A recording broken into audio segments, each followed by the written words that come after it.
The field, HPC, for decades has been looking for the killer app. That could be weather forecasting, that could be controlled fusion, it could be airplane design, it could be drug design. But it's none of those. It's AI and it's machine learning.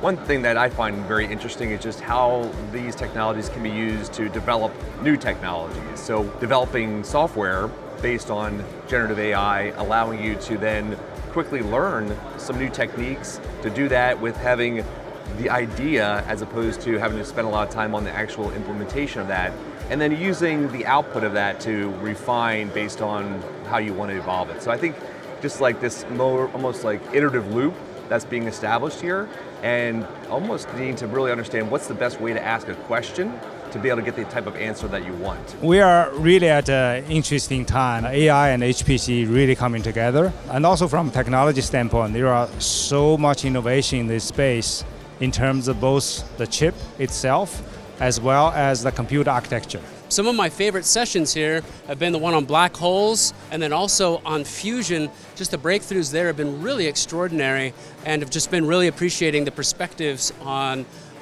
AI as it's integrating within these systems and the learning capabilities and how it can really end up pushing humanity and our progress forward.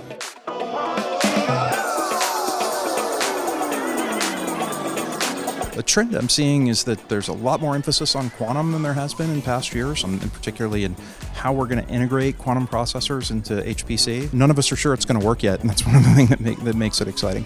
I was excited to learn about quantum, because quantum seems to be efficient at quickly getting to solutions. In South Africa, we have, resource problems, power issues.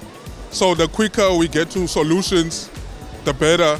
This is the first time where I'm really starting to see quantum computing actually provide results and not just hype. Quantum computing has been promised to be the next great thing for about a decade, and I'm still sure we're quite a ways off, but it's interesting to see some of the advances come to light. It is both interesting as well as scary. And interesting because the time to product will come down drastically, and other time, it's scary as well, and if it is not put in the right usage and right frame, probably you never know where it leads to. At the Center for High Performance Computing, we have decided to translate our HPC material into our 11 official languages. Nelson Mandela once said, if you speak to a man in a language he understands, that goes to his head. But if you speak to him in his own language, that goes to his heart. So we're trying to bridge the gap there by teaching the community in their home language. Computing is becoming so much more a part of research, and we have a skills shortage. There are not enough people who have the skills to be able to do the work that we need to do in the research space. How do they get from what they know now to what they need to know to be able to do high quality, effective research in their domain? I was really pleased when I was approached to have an award in my name, my honor. It's an award that's intended for a young researcher who's just beginning their career.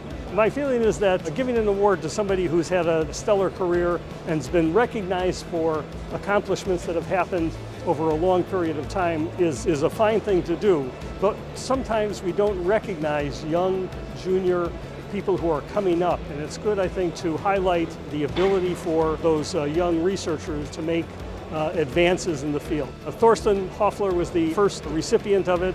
He's done some amazing things in his short career, and I look forward to him doing many more. HPC is a wonderful sphere in which to work because it's one of the few things in life that's always getting better all the time without any dropping back. This year, although the top 10 did not change, and much has been made of that, in fact, that induces a sense of great change coming. All the talks have been oriented around the fact that we can't keep doing things the same way and expect the old laws to keep working in our favor. And there's a strong sense after coming back from the pandemic of being emotionally high here and intellectually stimulated. I'd say it's been one of the most emotionally high ISCs.